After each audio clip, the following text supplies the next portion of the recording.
Friends, welcome to my channel. So ఇవాళ video ఏంటంటే మా పాపకి అంటే కోల్డ్ అన్ని దగ్గు జలుబు అన్నీ ఉన్నాయి, జ్వరం కూడా వస్తుంది. సో పొడి దగ్గు దానికోసం ఏమంటే కొద్దిగా అంటే ఇంట్లోనే న్యాచురల్ గా మాట తమలపాకులతోని. నెక్స్ట్ వచ్చేసి ఇది ఆముదం అదే మన షాపుల్లో అమ్ముతారు. ఆముదం చంటి పిల్లలకి పట్టిందన్నమాట. ఇది ఏంటంటే మా అమ్మాళ్ళు కూడా ఇలా తయారు చేసుకుంటేవారు మా చిన్నప్పుడు. సో అదే మా అమ్మగారు మా మిస్సెస్కి చెప్తే అది ఎలా తయారు చేయాలో తయారు చేసి పడదామని చూస్తున్నాం అనమాట. సో ఇప్పుడు తీసుకోవాల్సింది ఏంటంటే తమలపాకులు తీసుకుంది, ఆముదం, ఇంకా రెండు కూడా లిక్విడ్ తయారు చేసుకోవాలి. మిక్సీ చేస్తా చిన్నపిల్లలకి బాగోపోతే ఉపయోగపడుతుంది. 4 డ్రాపులు తీసుకొని ఇలా తమలపాకు లేకపోతే మంచి తమలపాకు తీసుకొని దీని మీద ఒక 4-5 చుక్కలు ఆముదం ఇలా వేసుకొని దీన్ని మొత్తం ఆకంతా స్ప్రెడ్ చేసుకోవాలన్నమాట. ఆకంతా ఆముదం స్ప్రెడ్ చేసుకొని అలాగే ఒక 4-5 ఆకులు చేసుకోవాలి.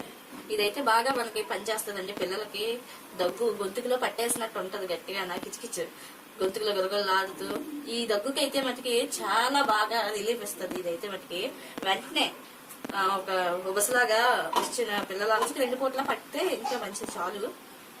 ఎందుకంటే ఎక్కువ పట్టిన వేడి చేస్తుంది కొద్దిగా. నేనైతే తమలపాకు ఆముదం స్ప్రెడ్ చేసుకున్నాను. సిమ్ లో పెట్టుకొని ఈ స్ప్రెడ్ చేసుకునే తమలపాకు ఉంది కదండి, ఆముదం రాసుకున్న తమలపాకు, దీన్ని అయితే పొయ్యి మీద పెట్టి నేను వేడి చేస్తాను అనమాట. చేయకాలుతుంది, జాగ్రత్త చూసుకోవాలి. ఎక్కువగా మార్చి అక్కడ వద్దు, లైట్ గా అది నమ్మలు చుట్టుపోయినట్టు మెత్తగా అయిపోద్ది అనమాట. తమలపాకు అనేది మెత్తగా తయారైపోద్ది, చుట్టుపోయినట్టు చాలా మెత్తగా స్మూత్ గా అయిపోయింది. చూసారా, ఇదిగో ఇలా నలిపినట్టు.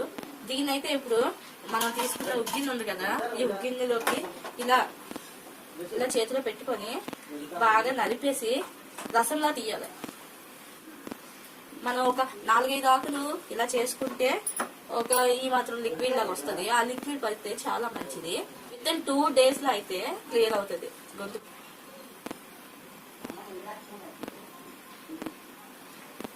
ఇదండి ఒక 4-5 డ్రాప్స్ అయితే వచ్చింది. ఇది కొద్దిగా మనం వాళ్ళకి చిన్న వాటర్ కలుపుకొని పట్టేసుకుంటే సరిపోతుంది. లేదంటే ఆముదం కలుపుకొని పట్టేసుకుంటే గొంతులో దాంట్లో బయటకు వచ్చేస్తుంది. నా వీడియో నచ్చితే లైక్ చేయండి, షేర్ చేయండి, ప్లీజ్ సపోర్ట్ చేయండి. నేనైతే మా పిల్లలకైతే నేను ఇది చేస్తున్నాను, కంపల్సరీగా పడతాను. క్లే కూడా అడిగింది. నేను 3-4 times ఆల్రెడీ నేను చేశాను, రిజల్ట్ కూడా నాకు తెలిసింది. అందుకే మీకు ఇవాళ వీడియో చేశాను. నా వీడియో నచ్చితే లైక్ చేయండి, సబ్స్క్రైబ్ చేసుకోండి. బాయ్.